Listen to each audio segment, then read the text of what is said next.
UTL solar लावणार आणि सबसिडीही मिळवून देणार। विधानसभेतल्या पराभवानंतर मवियामध्ये वादाच्या ठिणग्या, टीका करताना मविया नेत्यांकडून एकमेकांवर चिखलफेक। जागा वाटपाच्या घोळाचा काँग्रेसला फटका बसला, अनेक नेते बैठकीला उशिरा यायचे, आम्हाला कुठलंही प्लॅनिंग करता आलं नाही। विजय वडेट्टीवारांनी पराभवाचं खापर मविया नेत्यांवर फोडलं। जास्त जागा जिंकून मुख्यमंत्री बनायचं होतं, मात्र त्यांच्याच सगळ्यात कमी जागा आल्या। संजय राऊतांचा नाना पटोलेंवर निशाणा, विधानसभेनंतर मवियातील 3 पक्षांमध्ये समन्वय राहिला नसल्याचंही भाष्य। काँग्रेसची मोडलेली पाठ सरळ व्हायला तयार नाही, ठाकरे गट अजूनही झोपेतून जागा व्हायला तयार नाही। राष्ट्रवादीच्या बैठकीमध्ये राज्याच्या परिस्थितीवर बोलताना अमोल कोल्हेंचं भाष्य। अमोल कोल्हेंनी आम्हाला सल्ले देण्यापेक्षा स्वतःच्या पक्षाकडे जास्त लक्ष द्यावं, काँग्रेसवरील टीकेला विजय वडेट्टीवारांचं प्रत्युत्तर। आगामी पालिका निवडणुकीच्या तोंडावर ठाकरे गटाच्या माजी नगरसेवकांची नाराजी, बैठकांमध्ये पक्षाकडून विश्वासघात घेतलं जात नसल्याचं म्हणत नाराजी व्यक्त। विधानसभा निवडणुकीमध्ये भाजप सोडलेल्या नेत्यांना परतीचे वेध, 7 सोडलेले नेते भाजप नेतृत्वाच्या संपर्कात। कोकणातील एका नेत्यानं बावनकुळेंची भेट घेतली, संजय काका पाटीलही भाजपत परतण्यासाठी इच्छुक, सूत्रांची माहिती। संतोष देशमुख हत्या प्रकरणामध्ये न्याय मिळवण्यासाठी आज जालन्यामध्ये जनाक्रोश, देशमुख कुटुंबियांसह जरांगेही मोर्चामध्ये सहभागी होणार, देशमुखांच्या मारेकऱ्यांना फाशी देण्याची मागणी।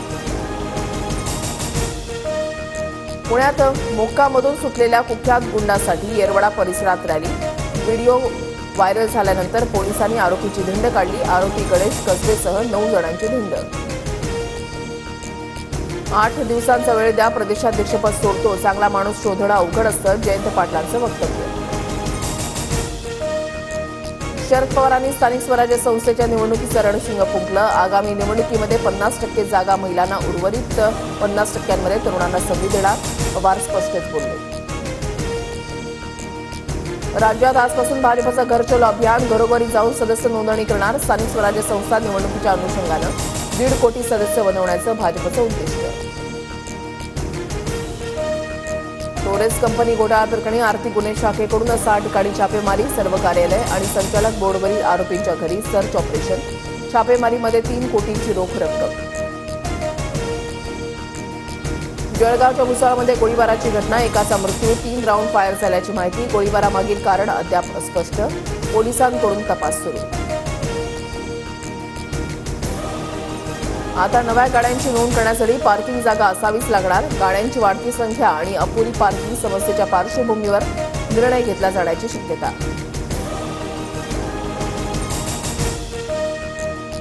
वडिलांनी मोबाईल देण्यास नकार दिल्यानं 17 वर्षीय युवकाची आत्महत्या, मुलाच्या आत्महत्येनंतर वडिलांनीही गळफास घेत संपवलं जीवन, नांदेडमधील धक्कादायक घटना।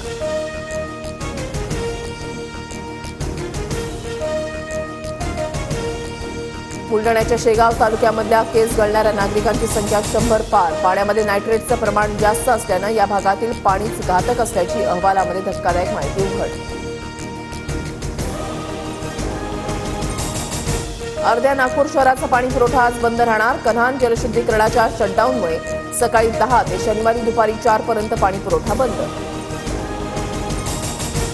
HMPV विषाणूचे 11 रुग्ण आढळले, गुजरातमध्ये 8 वर्षाचं मूल तर UPमध्ये 60 वर्षीय महिला पॉझिटिव्ह। UTL सोलार लावणार आणि सबसिडीही मिळवून देणार।